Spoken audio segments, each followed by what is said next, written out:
ஜெயம்மா என்ன குழம்பு வைக்கிறீங்க? காரக்குழம்பு வைக்கிறதுக்கு இப்போ தான் வதக்கிக்கிட்டு இருக்கேன். காரக்குழம்புக்கு இப்போ என்ன கடுகு போட்டு தாளித்து வெங்காயம் கத்திரிக்காய் உருளைக்கிழங்கு போட்டு வதக்கிக்கிட்டு இருக்கேன். இது வதங்கின பிறகு இப்போ தக்காளி போடணும். அது கோவைக்காய் பொரியல். புளி தண்ணி எதுக்கு? காரக்குழம்பு ஊற்றுறதுக்கு.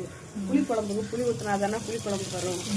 புளிக்குழம்பு காரக்குழம்பு ரெண்டும் ஒன்று தான் எங்கள் மெத்தடில். எல்லாம் இதை வதக்கி நல்லா காயெல்லாம் கொஞ்சம் வெந்த உடனே மிளகாத்தூள் போட்டு கொஞ்சம் கொதிக்க விட்டுறணும். அதுக்கப்புறம் லாஸ்ட்டில் புளியை ஊற்றி வைக்கிற வேண்டியதான். முருங்கைக்காய் போட்டாச்சு. இப்போ முருங்கைக்காய் கொஞ்சம் வெந்துருச்சு. வெந்தோடனே கொஞ்சம் புளிக்கரைசல் ஊற்றிக்கலாம்.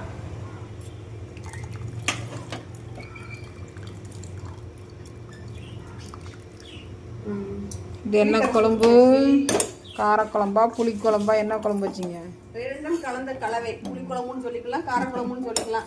நீ நல்ல குழம்பு நல்லா கொதிச்ச பிறகு அவ்வளோதான் ஆஃப் பண்ணிடலாம். ஆஃப் பண்ணிவிட்டு சாப்பிட வேண்டியதான். நல்லா குழம்பு கொதிக்கணும். கொஞ்சம் தண்ணியாக வச்சுருக்கேன் நான். நல்லா கொதிச்சுன்னா தான் குழம்பு நல்லா டேஸ்ட் கொடுக்கும். Okay bye. கொதிச்சோன்னா ஆஃப் பண்ணிட வேண்டியதான்.